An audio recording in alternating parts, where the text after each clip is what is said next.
Here we go again. Episode 2 is coming to you. If we were creative, we got a lot to unpack, so we're going to get off into this thing right away. Goldberg, you are not part of it. Thank you. So, with that said, we got through Rumble. We had a lot to look at here. Before we get to the real deep discussions here, I want to ask you both about Roman Reigns' match.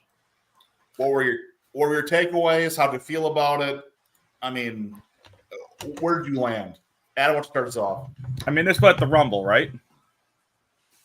I was in enough for most of some of that match. Again, I said this 2 weeks ago when we were on here. LA Knight needed to prove something. I thought he looked good. The other three worked what they needed to do. Let's see if we can get some of LA Knight's steam back. But again, what a surprise. Roman Reigns retains. It's like we knew this was coming or something. Right. Yeah, absolutely. I think the result is what we all, knew was going to happen. He's got to have the belt anyhow. But I really like LA Knight. I thought that AJ Styles looked honestly a little rusty. I don't know. Like I didn't think I really like AJ Styles a lot. He's from right down the street and stuff. But I wasn't thrilled with his performance and his involvement really in the match. I thought LA Knight did a really good job, and I think the Viper he was good. I liked his showing a lot. I think there's more to come there with the Viper. I think he's headed. I think he's headed towards Roman himself. Nice. I really want to see AJ Styles and Randy Orton at Mania. I feel like that's a match that you don't need a title on that match. You can let those two guys just go, and it's going to be a gem. Those are two just titans of the industry right now. Yep. I mean, you really get the mix of the purebred WWE guy and the indie darling who came to WWE and has done well. Let those those styles clash, if you'll allow me, to enjoy the show and let those two hit it. But no, I'm with you guys. I think to me that match was fine. I mean, it was like it's okay, but it felt like a Raw match to me. It's a fatal four-way, throwing a bunch of talent in the ring, and it did not feel special. I didn't feel Roman was legitimately threatened at any point. It was just kind of a spot of like, okay, you know what? Here we go again. Disappointed that I'm, as usual, brutally wrong with my thoughts coming into this event, besides who was going to win. But I still would have loved to see Solo getting that booking to kind of let that turn on the table. But here we are anyway. I think that's coming. So the next match I want to hit on, KO and Logan Paul. Now, I will say I enjoyed this match. Like, it was a good match. But I got a problem here again. Another Raw match feeling. It felt like it belonged on SmackDown or Raw. You get that weird, now the ref can suddenly see things. Okay. Like, just, again, make me believe. I want to suspend disbelief, and that fell flat for me. I want to keep the strap on Logan. I get all those things. But, I mean, it just didn't hit for me. What did you guys think? I thought it was a fun match. You boys can tell me if you're wrong. Like, I thought they played off each other really, really well. I think Owens did that match. What was it, with a broken foot, or he was working the match with some sort of fractured injury? Foot, I think is what they said. Good for him. I mean, see, here's the thing about Kevin Owens. He can work with anybody and make anybody look good. But damn, Logan Paul just has that it factor when he's in the ring.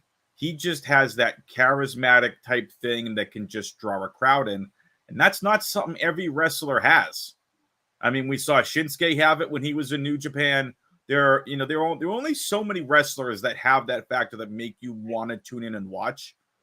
Logan, again, to his credit, being a social media guy, man, he looks really good. Like, he's taken to the business very quickly. Agreed. Charlie, man, I absolutely loved this match. This was probably my favorite part of the event. I'm a big KO fan. I said it last week. He is one of the best wrestlers, like at actually being a wrestler. that there is out there. He's so good. Injured, he makes anybody look good technically in the ring. It's great. And man, dude, that they fought. I loved it. I loved the way that it ended up. I wanted KO to win, and I think that that's coming. I think that what I took away most from this match is that this is a really good brawl, and they're gonna milk this. I think they're gonna take this all the way up to WrestleMania. And Kevin's gonna take that belt from him. I really do. Like, possible. Man, you got some other people involved. This carried over on this past week, with Austin Theory and all, and it was great. And I love the interaction between him and Logan Paul moving forward over the past week.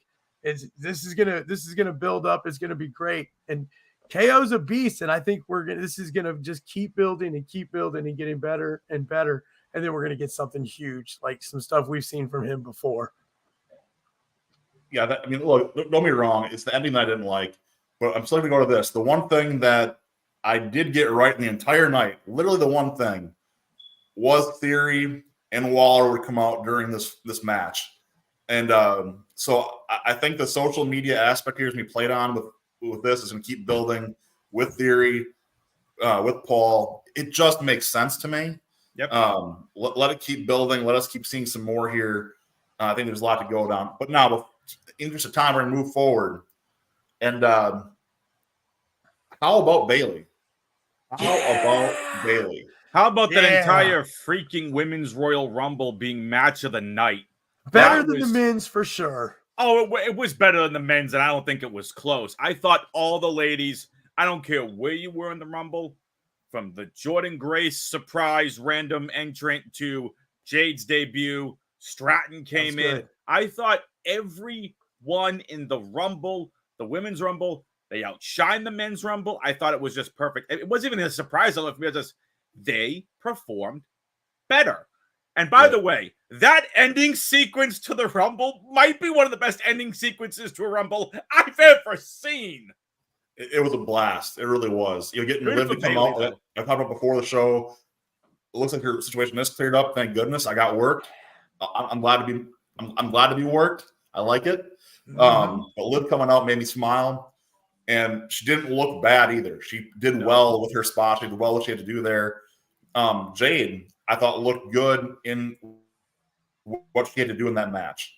She was there to show off her strength, to be that and you set that whole. I love Jade versus Bianca potential. Mm-hmm. Like that to me is an absolute beast. Like that's a clash of the Titans I want to see. Two strong beasts of ladies who can just absolutely throw down. It's gonna be fun. Can we give 5 seconds to acknowledge the Jade flex with Nia Jax up in the fireman's carry? She just casually flexed and then just dropped her down. That was wonderful. That was great. Jade was one of the best parts of this match, man. Yes. No, look, she impressed me. I didn't expect that. You can tell she's adjusting the AEW lingo to, hey, you're on WWE now. Might need to watch it a little bit. But look, I liked it, and she's that chick, as they're trying to say. Yeah, they can't say the other word. Right. But back to Bayley. I thought Bayley played her part well. Kind of looking at the Kabuki Warriors when they got taken out. All those pieces there. Again, the storytelling there was phenomenal. And major props to Bayley. And like you said, the whole women's division just really showed up and showed out.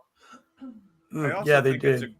I also think, and you both can tell me how you feel, I've been a Bayley fan from pretty much the beginning since, the black and gold era really started taking off.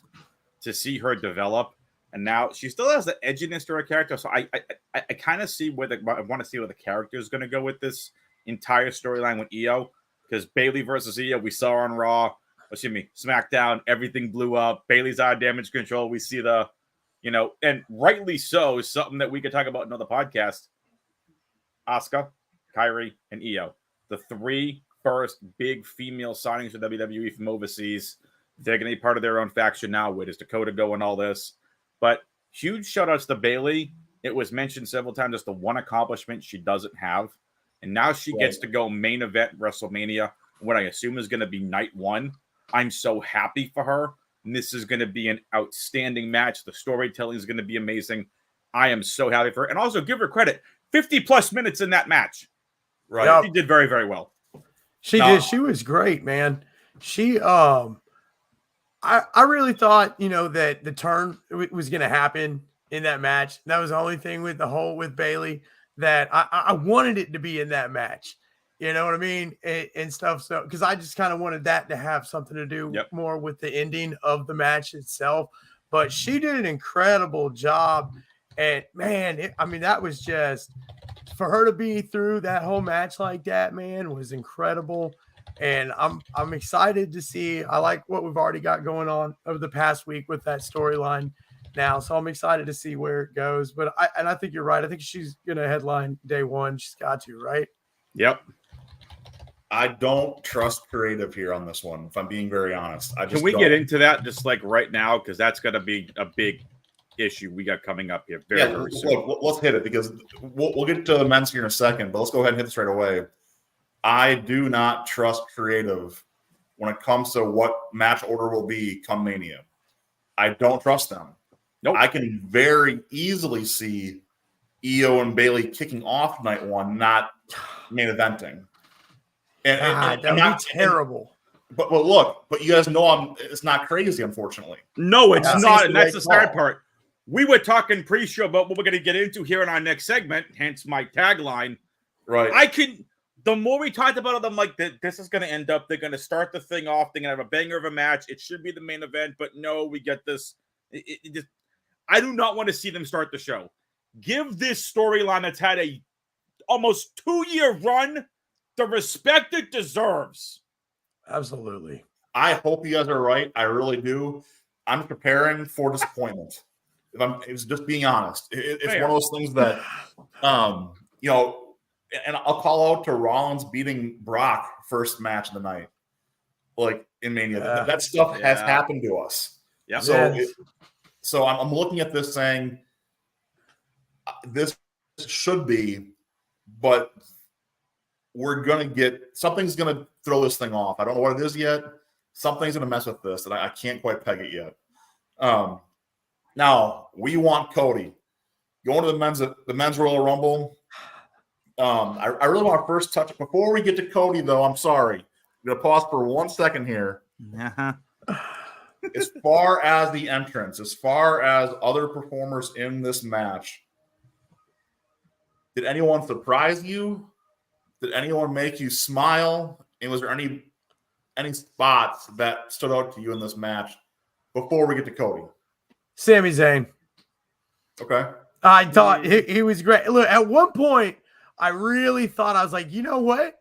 They might let him win this or get down to Cody. I really thought that when he took Priest over, I really did think for a second there, it's like, Dan, he might get it. He did. Him and McIntyre did great. I think that maybe that travels a little further leaving the Royal Rumble because they pitted them against each other most of the time that Zayn was in the ring.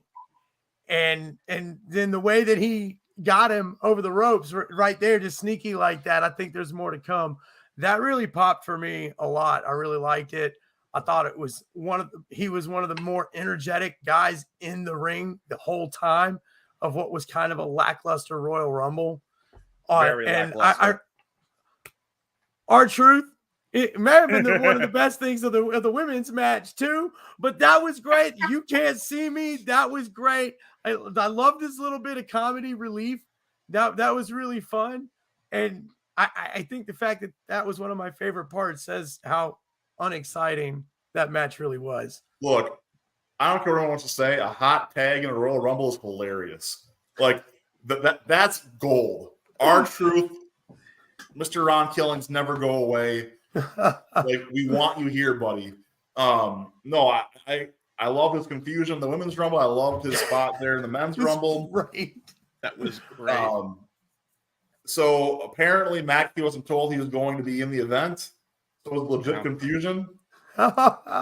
Like, props to him for how he handled that. Of course. Because, I mean, the whole, like, he still played with the crowd. He still got his little moment there. and gave everyone a chance to catch their breath and talk to figure out what they're doing. Which I'm guessing here, guys, was there injuries happening that they're trying to sort out, trying to resort what was happening, that plans got changed. So like, hey, Pat, go distract them.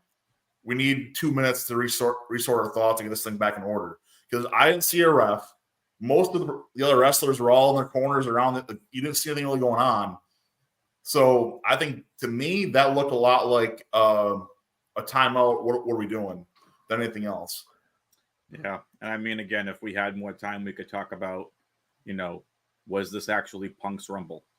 Was the McAfee spot was supposed to be Lesnar versus Omos, and insert celebrity here. That could have been another wrestler. Someone mentioned there was no Chad Gable in this. Like, I get the spot. Again, props to McAfee, like you said, Ben, for handling it the way he did. Just, I don't get it. Ben, I feel like you could be on to something, because watching this and everything leading up, I really think that this was Punk's Rumble. I don't think that they really did set it up for Cody to win 2 in a row. I just don't. So that may have been the point where they're like, hey, look, we've got to flip the script here and stuff. And I think that the very, very lackluster ending and how Cody got Punk out is a testament to the fact that that may not have been the way that they were going to go. No, I think that's very well said. Now, Cody, I was legitimately concerned when we get down to the Final Four. I was sweating bullets like, man, am I going to have to boycott a Mania? Like, am I going to miss a Mania because they can't help themselves? I mean, I was sweating. I was legitimately sweating in that situation. I'm glad it's not what happened, but I was worried. Were either of you legitimately concerned at any point that maybe, just maybe, we were going to see Punk win that thing at the end? Absolutely. I thought he was going to. I picked him to. Me. I thought I just no. Yeah. I think he was supposed to win. I really, really believe that. I said it a few days ago too. I think that he was going to. And to me, it was, I feel like it was leading up to that. Yep. Now, again, we can get into a whole 10-minute tirade on back and forth of that. Punk's injury. When did Punk know when did Punk know he was injured? That's the main thing. When was the audible called to say, switch it, I'm injured, this is not happening, save the match? Yeah. Yeah, it's, I don't know, man. Now, I will say I saw a rumor today, too, on that same kind of, again, I don't want to distract from your point. It's a good discussion. But I also want to bring up the fact, I saw the rumor today that supposedly they want Punk on the announce team through Mania season now. And I'm just like, I don't want to hear CM Punk on the microphone for 3 hours on Mondays and 2 hours on Fridays. Like, that's much less through a WrestleMania. Yeah. No. Like, if you want to give me Summer of Punk 2.0, fine. I'll deal with it. But, yeah, it's just, anyway, back to what we want. We want Cody. Adam, you got the tag there. Lead us off, my friend. What do you think? If we got a lot of jam-packed stuff here in this show. If Punk was supposed to win, this hashtag would not be a thing. The outrage would not be a thing. I told you boys 2 weeks ago, WWE is 1 to 2 years too late on Rock versus Roman. Cody is too white hot. LA Knight, was he white hot? Yes. I can see why. But not someone where clearly, and I can't believe I'm saying this, Cody is the face of WWE. And congrats. Thank you, St. Louis fans. Thank you for hijacking the show. We want to see that. You didn't have to go so far as say the Rocky sucks chant. Also, props to Michael Cole for calling out the year that Hollywood Rock came back and had his heel gimmick. Props to Cole for saying that. They now face a really interesting issue. and I want to turn it over to both of you. Cody should be in the main event of WrestleMania. I do not want to see him at the Chamber take the belt off of him. I'm going to keep this PG. F Creative, you all have royally screwed the F up. You screwed up the Bailey EO segment. Look, Rocky's an amazing wrestler. He seems like a great down-to-earth human being. TKO, you and Fox. Let me take my mic. You're not pro wrestling people. Stop thinking you freaking know what's best for business. You don't. Give the power back to Triple H, because right now, Fox screwed this up when they originally went to SmackDown when you had Cain Velasquez come out of absolutely freaking nowhere because you wanted ratings. And now TKO is forcing Rock because he's got a spot here. No, get out. Leave the wrestling to the wrestlers. Stop destroying it. Or, hey, guess what? You want to lose people to AEW? Because that is exactly what you are about to do. You have literally pissed off the entire crowd. For 72 hours before Raw, hashtag We Want Cody has been trending. I think the thing is still trending. You can't allow this to happen. I get an audible might have been called. I understand that. But now you have a situation where it's Daniel Bryan, Yes Movement 10 years ago, all over again. But that's what they want. That's what they want. If they're trolling all of us, then well done. Look, I got worked. I think you're getting worked. If I'm being honest, I think you're getting worked. If this what is I a do work, see, then shout out to them. what I do see here is Daniel Bryan's exactly where I was going to go with this. I can easily see night one, Cody, whatever match, if something comes up, Cody, you want to be in this match, you got to beat Solo Sikoa or whatever. One more stupid hurdle for him to finish the story is going to be like there. Kofi did at 35. Here, you got to do X, Y, Z, Q, and P to get the Daniel Bryan at Mania. It's Rock can go full blown Triple H on Daniel Bryan here. You got to beat me to get into this event. Like it would not surprise me at all, because look at what WrestleMania did for Daniel Bryan. It changed the wrestling industry. It changed the wrestling industry. 100%. So you got a white hot guy in Cody that can this quickly trend on X, formerly known as Twitter, and can rock the whole world. I mean, I think we're legitimately getting worked to set up Cody Mania, and it's going to give us that. This feels like Kofi Mania. It feels like WrestleMania. This feels the same to me. I think this is exactly what they want. They want us down here being angry. They want us out here yelling at them. They want us getting this in a trend some more. Other rumor worth mentioning here. Allegedly, WWE was handing out We Want Cody signs in St. Louis to fans. So, allegedly. So, I mean, look, I don't know if you guys did you guys get on the Thunderdome at all? Did you guys try when they're doing that? No. I got on one time. The funniest thing to me about being on Thunderdome that I didn't expect, they had producers on there telling you when to boo, when to clap, when to cheer. They were literally trying to produce you, the fan, while you're on Thunderdome. Wow. So why does that not surprise me? So do not kid ourselves, and we don't think that they manipulate the fans. They 100% do. And so that's what their business is, and we're getting worked. Y'all are getting worked. Y'all are getting worked. I love it. I love it. This is what I really think. Maybe this is a pivot, but here's the thing. Here's the rumor. So Rock and Roman Reigns was supposed to be WrestleMania last year, and It didn't happen. Okay, Rock's now on the board, TKO, and Rock pushed for this match. He wants to be in it. And I think to make things happy, make people happy, you got to make the board happy. We all know that. Then I don't care. Creative has got a plan. And I would love to see, and this would be great, if The Rock and Roman at WrestleMania and Cody and Rollins at WrestleMania. I love that. Rollins loses his belt to Cody. The Rock loses his belt to Roman because The Rock does belong at the head of The Rock gets the belt from Roman because The Rock belongs at the head of the table. He is the head of that whole family. And then Cody unifies the belts by beating The Rock a little bit later on in this year.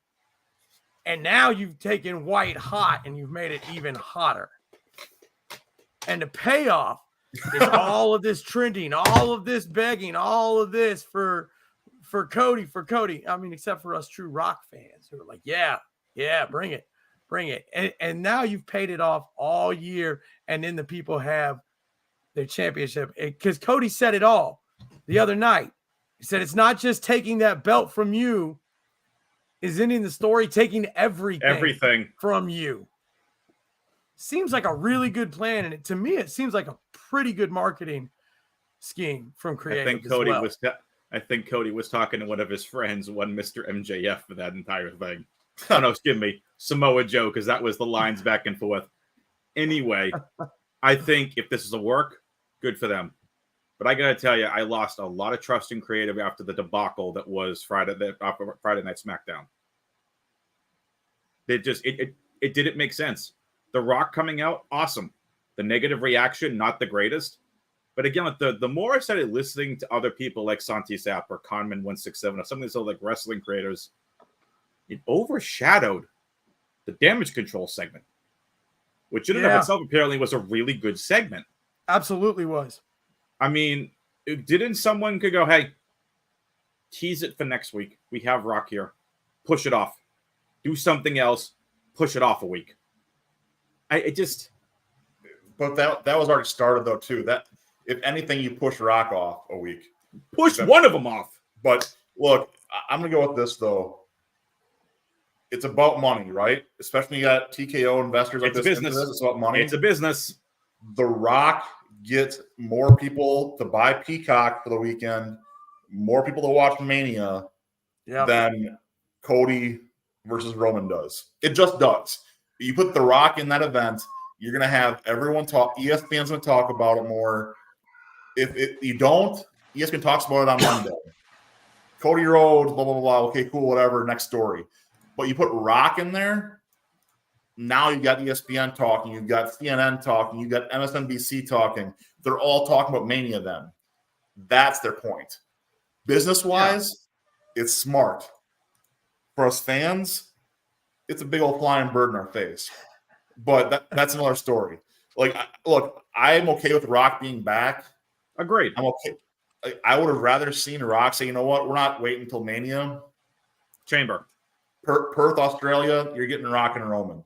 That's what needs to happen. Isn't Perth going to be like 50,000 plus people too, or some insane number? Yeah, it's massive. Yeah. It's going to be absolutely massive. So you're do it in Perth. You're literally putting in. The only problem you have here is, and why they won't do that is, American fans are not waking up at 2:30 in the morning to watch the Rock. If I have the next day off, I will. Well, it's a weekend, so hopefully we all different schedules, right? So it's one of those things that I'm watching it later. I'm already talking to my cousin. We're watching it probably Sunday, turning Facebook off until I can watch it because I'm going skiing that day. Like, I'm not staying up all night to watch wrestling. I'm trying to go not die on a hill. So like this is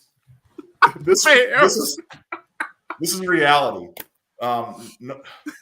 So anyway, I'll avoid an insensitive joke about a certain singer right now, but we'll keep moving forward. So that being said, we've got to look a little bit more now. We can go all night on this, I know, but Vengeance Day. Look, NXT using a proper weekend premium live event versus being a weekly show premium event. I like this for one thing. Number two, your boy Carmelo Hayes had his moment here. Big turn. Several months too late, but yes. Sure, but here's the thing that I like about it. Now we get Trick and Mello stand and deliver. I didn't watch Carmelo Hayes properly debut on Raw after Mania. Correct. You let him do his thing that way to really pop and be that big call-up after he loses to Trick and Trick finishes that story. Yep. Tonight we got Dijak coming out challenging Ilya, which is going to be a banger of a match. Like, I feel bad if anyone wants to wrestle after that, which I think is going to be Trick and Mello, which is the only two that possibly can beat that match. But, like, Dijak is good for this, but Dijak's contract situation is what has me kind of watching, because Dijak fits that mold of a guy that's been kind of Stardust treatment from WWE on a really good guy who can go. If you can get Dijak into AEW to let him go against Keith Lee again, I'm here for it. Those two can fight forever, and I'm watching it. I love Keith Lee and Dijak matches. Yep. I will feast my eyes, brother. I'm here for it. Yep. I'll bask in their glory, as it were. That's but anyway, right. I guess I should ask you both, though. Did you have a chance to watch it, and what were your thoughts of the event overall? Vengeance was great. I think it was a better event than Royal Rumble was. I really do. It was much more exciting. Shocker, NXT pay-per-view better than a WWE pay-per-view. I liked most of the matches. I really liked the women's championship match. Yeah. I liked Lola coming out there. That was great. You know, I feel bad for old Roxy there, you know, like, but I thought that was great. I think that we'll get more to come with that. And they did a really good job in that match. And you know, and then I also, man, I really, really liked Dragon Lee. I thought did a really, really good job as well. I thought that was a really good match. I wanted a little bit better ending, but overall, man, I thought it was a much more exciting event than the Royal Rumble really was. I didn't watch Vengeance Day. All I know is I can tell you this. Yeah. One thing that took Carmelo Hayes to the next level on the Indies was his heel turn when he created his Killanova gimmick. So Carmelo and Dijak are two New England wrestlers. So I've seen them on multiple indie circuits up here. They are amazing people. I've got photos of Carmelo. I've seen him since he was a young kid at a charity wrestling show that we ran back in the day. Right? Like Dijak, I got a chance to meet at the Chaotic Wrestling show. Sweethearts. They really, really are. But when Carmelo really took off was when he turned heel and created his Killanova gimmick. It was a stable. The heel Carmelo really gained him traction. It boosted his stock massively. I'm excited for you all to see the heel Carmelo. Man, I watched the promo tonight before we got on. I'm here for it. The man's got that. He knows how to work it. He's a good babyface, but I'm excited for this heel piece for him now going forward. I want to go rewind for 1 second, though, and go back to Roxy. How good is this chick, man? Like, oh my gosh, she's so young, but I've not seen her have a bad match yet. Everything I've watched from her, I've been just enamored with. I mean, it's for the right reasons. It's not. I'm not saying she's not attractive. She's attractive, but it's not sex appeal. She is very hot. It's not sex appeal that I'm talking about, though. It's her in ring, her storytelling, her delivery, her mic work. They're all there at such a young age. I'm excited for what Roxy's going to do as she continues to develop in wrestling and what we can see from her. I mean, the sky's the limit for her, honestly. The only thing that's to limit her is her size, but there's enough. She plays with that well. She does. And that's where I'm looking at this saying, look, I think it's going to be a great long-term storytelling for us here. On her, again, I think there's the piece you can go with Lola, piece you can go with, everybody. I mean, there's not a person that I don't want to see her go against. Got to go against Lola, right? I mean, after that, you just got to have at least a quick one-off with that. But to add to what you're saying, her athleticism is incredible. She did a double spin. I mean, like, that was nuts. Like, she is really, really athletic. She is great. She's fun to watch. There's a reason her gimmick is the prodigy. Yeah. When you're 21, 22 years old, I almost said years of age. I just got done watching Next Level Chef and I got Gordon Ramsay in my head. But when you have someone that's that young, here's a fun fact for you. What was the last female athlete that did this when she was young that got a lot of buzz. Rhea Ripley? Nope. She Paige. was real young. Paige started in the business when she was 14, 15 years old. Had that something that made her rise to the ranks fast. Roxanne Perez has the same thing. Now, can you do a lot with the Prodigy gimmick from a marketing standpoint, from a how just wrestling is very character and gimmick based? I don't know. But I think she has a lot more run in NXT. I don't want to see a forced call to the main roster yet. She can do so much. There's a young crop of women there that can do a lot she can work with. And let's face it, she may have a lot of polish in the ring. Maybe she still needs mic work. Maybe she needs to work on the Performance Center is there for a reason. Let's take what she has, and if you're WWE, say, let's take what she has and let's continue to expound upon it. We got a diamond here. Let's just give it all the polish that we can. Absolutely. It's also why you need to keep people like that in the Performance Center, though. You need people who have these shiny aspects, right, to keep bringing others up, which is why you have guys like Baron Corbin back in the Performance Center. And I think he's helping refine Braun Breaker. Braun's dang good. Yes. But I think Corbin's a good match for him.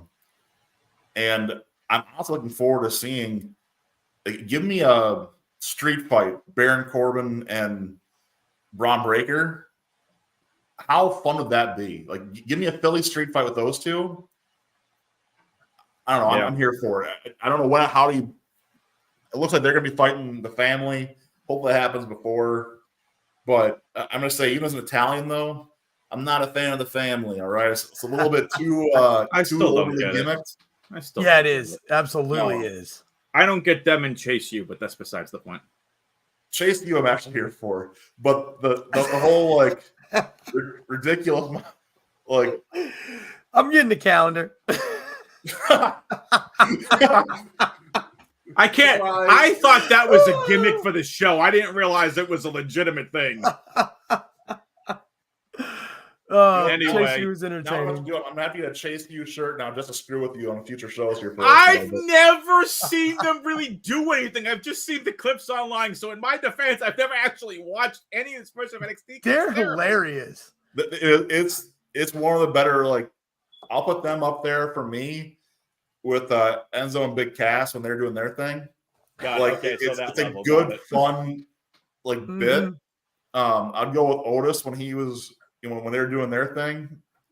Tucky, like, it's that kind of silly energy you get that just makes you smile. Yeah, and I like it. And besides all this, you've got a bunch of late teens, early 20s talent. The whole university shtick does fit that one more. But this whole really bad, fake, whatever, not fake, but exaggerated Italian, New York accents. Give me something a little more real and better names, please. Like, good Lord. Anyway, that's another. We'll go on that later. But I want to. Well, we got literally a few minutes left. We've got to hit a few big stories here quick. And Adam, I'm going to kick to you because there's the two biggest ones I want you to hit. Okada and Mercedes. What are you thinking and what do you expect? So we're recording this Tuesday, February 6, 2024. Good old TK's got a major announcement on Dynamite. I don't mean to throw my It's like, stop telling us it's a major announcement to bring in more views. It's either going to be one of two things. He signed Okada. If he somehow signed Okada, props to you over him going to WWE. Because the last we heard, Okada did not make a decision. He's talking to friends, wrestlers in both companies. He's talking to both companies, wherever he's going to go. Because again, like with Shinsuke, he's going to bring his entire family with him from Japan. It's what is going to be best for him and his family.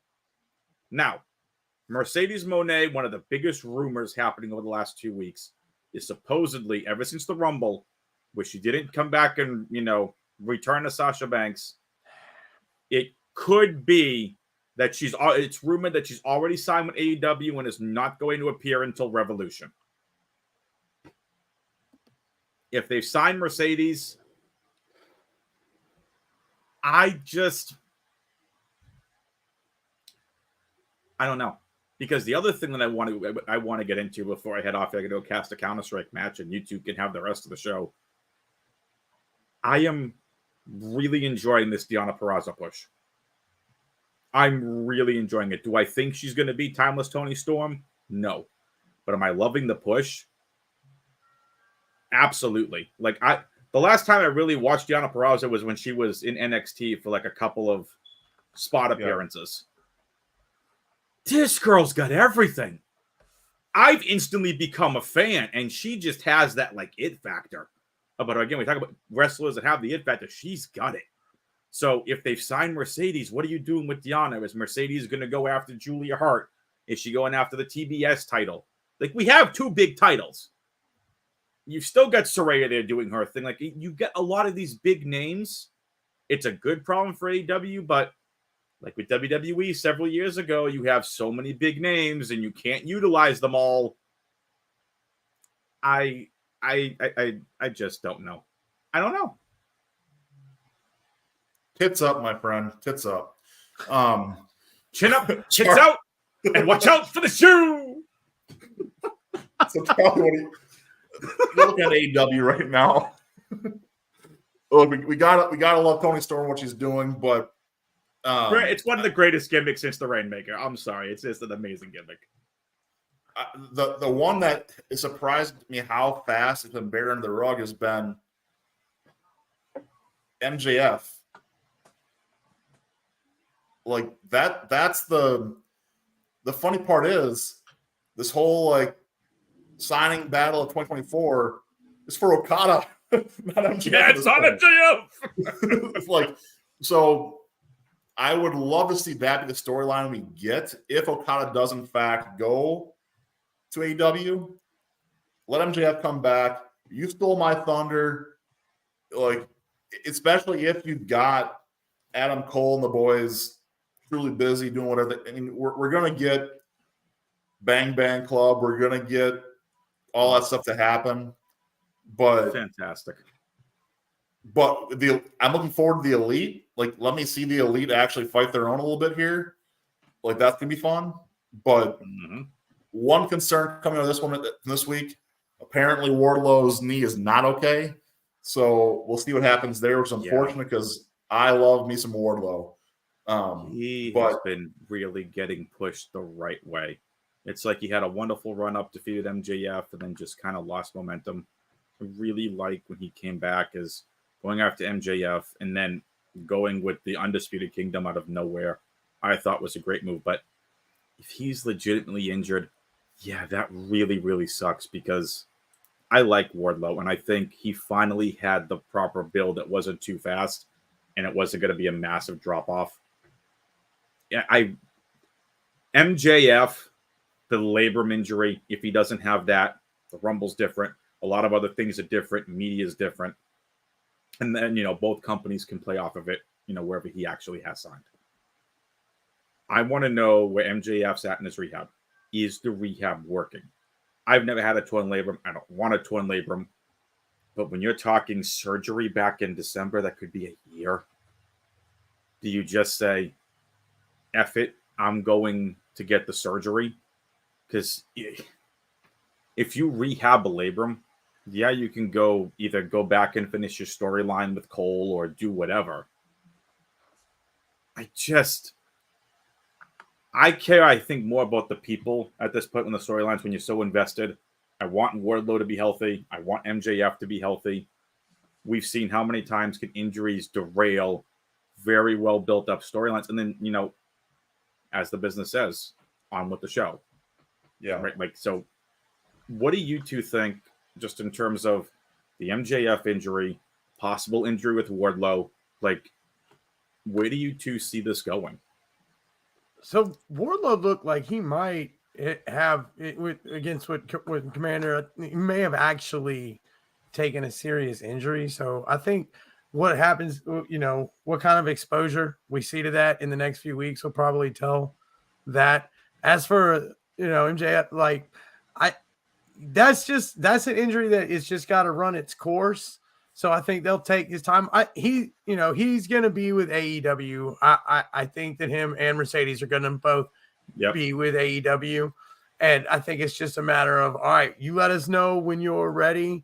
you got to think at minimum, 4 months or so, probably a little bit longer, but an announcement would probably come when he's like, okay, I feel like I'm about there. We start doing some promos and stuff like that. Let's do a little bit of work and all. So, but I think that as far as Warlord like that, I don't know. It just kind of looked like it might actually be like a serious injury. So I'll just kind of wait and see on that before I really think too much about it.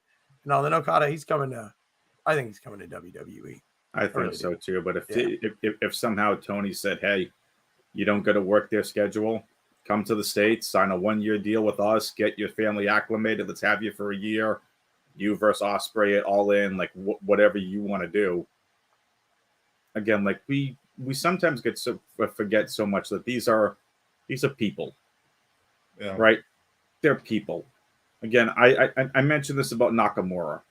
He had to relocate his entire family here. Carl Anderson, same thing, had to relocate his entire family here. When you go get a big international star, you have the family element. Like Okada's wife, I think, is a Japanese news announcer. This would not be happening if they both didn't feel like they could take the proper leap from a personal standpoint and do this. You're crossing continents, for crying out loud. So, no, I'm all here for wherever Okada signs, by the way. But I think the Wardlow piece is unfortunately easier to write off because it's so early in this storyline. But it's too bad because the guy needs that. He deserves that push. But that being said, I think the MJF is AEW. Like I said before, I think that you see WrestleMania 50 is where he debuts in WWE. Maybe Rumble that year, we'll see. But I think we're looking at MJF at All Out against Adam Cole is too good to pass up. You go back to or All In, go do it in London, fine. I mean, it'd be fun. If you can legitimately keep him concealed where no one sees him, knows he's there, and he just arrives in London, that's a pop I want to hear. Mm-hmm. Like that. Cool. Just imagine that I'm better than you, and you know it, and Wembley goes bananas. That's what I'm here for, man. But anyway, we got to get this wrapped up. Look, it's been a great show. Looking forward to a lot more. We'll cover some more next week on Elimination Chamber. We're going to try and get some guests in here before too long, too, talking a little more about the indie wrestling scene. Guys have been enjoying the heck out of this. It's been great. 2 episodes in. Looking forward to a whole lot more. But with that, we're going to let a little system take us out.